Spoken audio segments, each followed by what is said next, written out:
Okay folks, welcome back to Delboy's Garage. Today we're going to do a few things, just going to quick video, going to cut, I've got a quick how-to that somebody's asked me, somebody who's embarking on an amazing project, and I just want to help him out with a little tip, something he's asked me for. And it's time for mail call. I got a little bit tardy on my mail, and I want to give a big up to a very special friend of mine, and that's going to save the best till last, and I'll do that at the end. First of all, spark plug removal. Now this guy, Renato Barros. Hi Renato, I hope this is going to be okay for you, mate. You've asked me the question, how do you take the plugs out your Bandit? Again, this brings me back to this point about, isn't it odd how people think some things are really simple and you should know how to do them? Well, you don't. It's not easy. If nobody's ever told you how to do something, you don't know how to do it. It's as simple as that. So it's good what you're doing, is you should always ask. If you don't know, ask someone. Someone will tell you, especially on these days with YouTube and stuff. There's always somebody out there that will have the information. And your question is quite simple. How do you get the plugs out of a Suzuki Bandit engine? It's also the GSX-R engine. It's the same physiology. So I'm going to show you how to do it. Come on in. Come on, Ben. It's very straightforward. Now I'm not going to do it because I don't need to take the plugs out of the old rat pig at the minute. But I do want to show you. It's very simple. This is the HT cap here, the thing that's wiggling. And it's got an oval hole.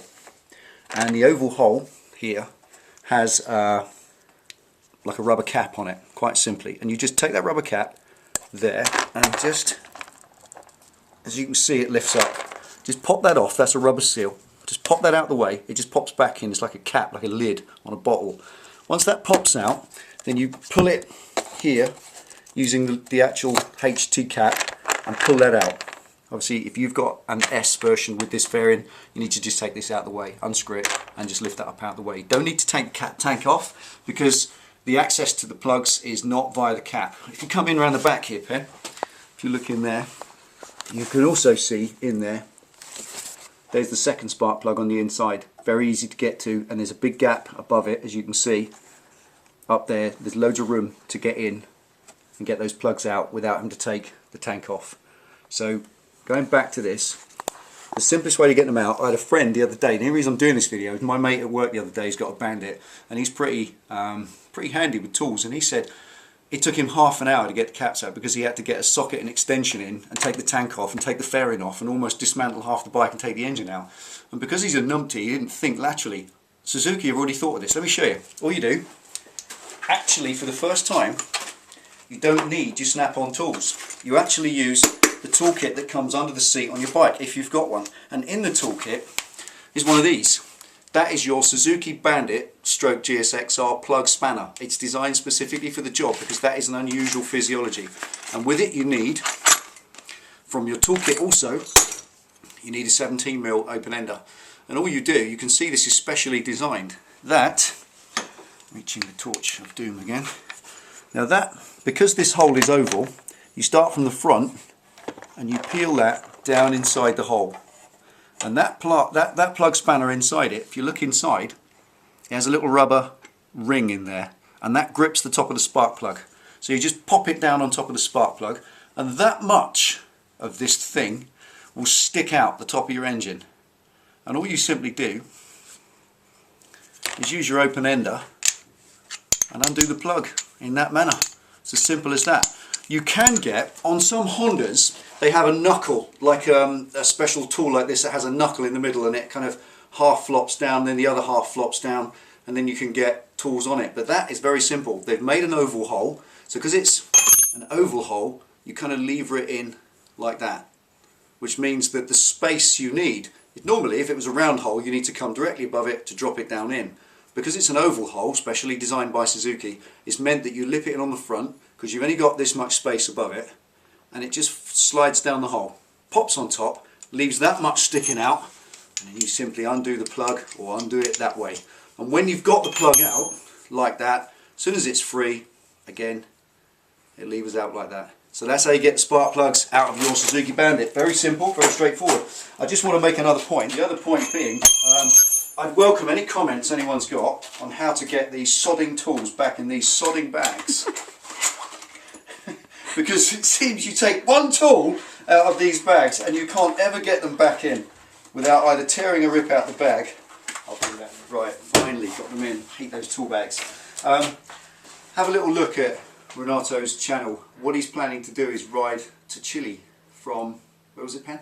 Rio. From Rio to Chile. That's a long ride. I think that's a ride that's bigger than England itself. So I'm really impressed with that. Anybody who's embarking on a massive road ride, that is really cool. And getting to know your bike and getting to know the maintenance of your bike before you embark on a trip like that, that could be the difference between being able to rescue yourself at the roadside, fettle something and carry on roadside running repairs, and not having to do it and having to end up calling the recovery guys and failing in your trip. That's the difference. Sometimes just knowing that little thing, being prepared, that's what it's all about. And even if you don't know these things, do what Renato's done. Get out on the net, find someone who can help you and read that information from them. Take that information.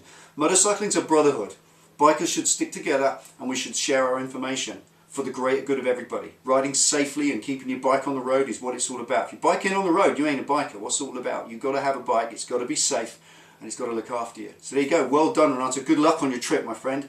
I'm seriously impressed. I'm really impressed. I'd love to come along with you. So that's that bit. Okay, that's that. The next thing I want to come to is a mail call. I've had some mail recently.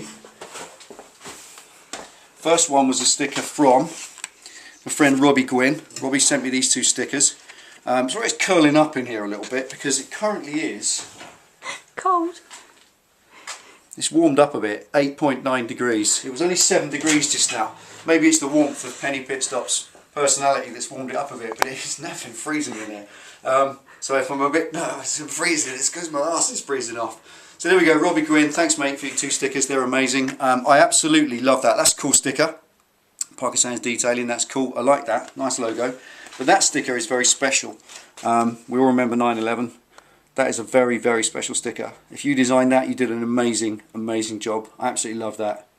That really says it like it is. That's going to pride of place. What I'm going to do with these when they're done, this wall at the back here, I'm going to paint this white, and then once I've got enough stickers to cover it, I'm going to arrange them so they all fit in, and that's all going to be my sticker wall at the back of the bench there. So that's the first one. The second one was Stan.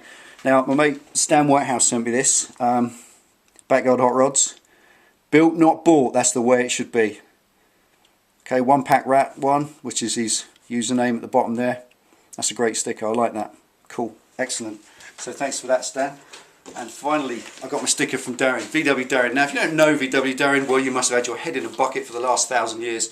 Darren runs an amazing channel. He's actually got a VW custom shop. He rebuilds and restores V-dubs, and he's amazing at what he does. And I'm very proud to have that sticker. Darren, that's great. I appreciate that.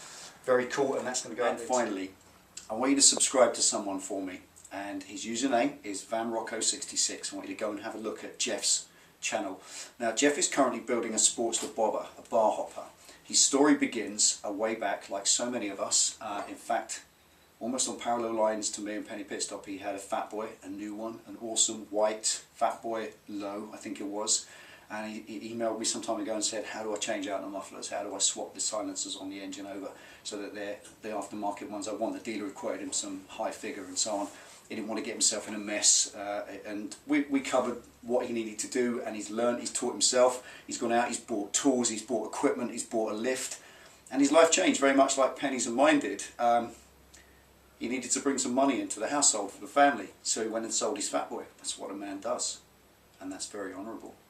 And he's brought the money in, and his life's back on the level again, and he's gone and bought himself a Sportster, not necessarily a bike he wanted, but he's gone and bought it, and he's making it his own, as Louis Walsh says. He's putting fat chunky wheels in it, he's relacing those wheels in, getting someone to do it. Can't always do things. I couldn't lace a wheel, no matter how good you are, there are always things you can't do, and it's recognising that and farming the job out to the right person and getting it done properly. It takes a bigger man to admit, that's not for me, I'm going to get that bit done, but you do the bits you can do, and that's what Jeff's doing. He's seeking advice from different places, he's getting it done, and he's building a bike that when it's done is going to be amazing. So I want you to go and subscribe and watch what he's doing. Now, also, Jeff and I have become quite good friends because the ping pong back and forth has become quite extensive. I'm always trying to help him out with something because I admire what Jeff does, and so many others. I could name 10 people like Jeff. I admire what you do. When you go out there and you don't know how to do something and you take it by the horns and you think, I don't care, just going to do it. That's the right way. That's exactly as it should be. And through the friendship that Jeff and I have made, he sent me some stuff in the post, and I just want to show that. I just want to say thank you to Jeff for that. It started out with a package arriving, didn't expect it. I got some I've got Hog Magazine, an American Hog Magazine. I used to be a member of Hog, but I was only a member because I bought a new Harley, and they make you a member for the first year. I think it's to net you in. So that was a good read. And something else which you can't buy here, which I was very impressed with. It's the Harley Davidson 2012 CVO brochure. CVO is the Custom Vehicle Operations. It's their super duper bikes, the ones that are for bank managers and rich people, and me if I win the lotto, and penny pit stop. And it's got covered in there. It's the glides. That's got the street glide. Personally, I think the street glide is, if I ever got the money together, I think a street glide is what I'd buy. I love them. I love the fact you've got a bike that you could go from one side of the country to the other, and it's still a Harley. Bar hoppers are great. They're cool to build, but having something you can ride from A to B is awesome. And that's fantastic. He sent me a t-shirt. I just want to show you this. This is amazing. I've never had a Harley t-shirt because I can never afford them. These are amazing. Sent me that. Yankee Harley Davidson, Bristol, Connecticut. So is that Connecticut? How do you say it, Pen? Connecticut. Connecticut, yeah. Naughty boy. Yeah. So I'm going to wear that with pride. I'm certainly not going to get any marks on it in the garage. So that's cool. Thank you, Jeff. Thank you so much for that, my friend. I really, really appreciate that great gift. And finally, this is awesome. We'll remember the Three Stooges. It's kind of kind of an American phenomenon more than anything else, more than over here. But just a poster. And this sums it up. Sums up Delboy's Garage. Knucklehead's Garage. We can't fix it. You don't pay. Not a paying customer for years. So there you go. That sums me up. So that's going on the wall. Got my poster there from a friend in Australia as well. So I'm going to pop that up on the wall up there. It's kind of a metal. Can you tell what it is yet? That's going up there. So thanks, Jeff. That is amazing. Thank you for that. And the t-shirt and the things. You don't need to send me gifts. I help you out with the stuff because I really appreciate what you do. And I want you to succeed in your bike. And I want to see that bike riding up the road. So there we go. That's it for Delboy's Garage. Waffle. At the moment, I'm just going to... we've got some stuff to do this afternoon that's non-bike or non-garage related. So we'll get that done. And then hopefully tomorrow I might get stuck back into the trailer and start getting some of that fantastic decoration done. Okay, thanks for tuning in and watching Delboy's Garage. I always appreciate the support. Ride safe. Winter's coming. Take it easy. See you next time.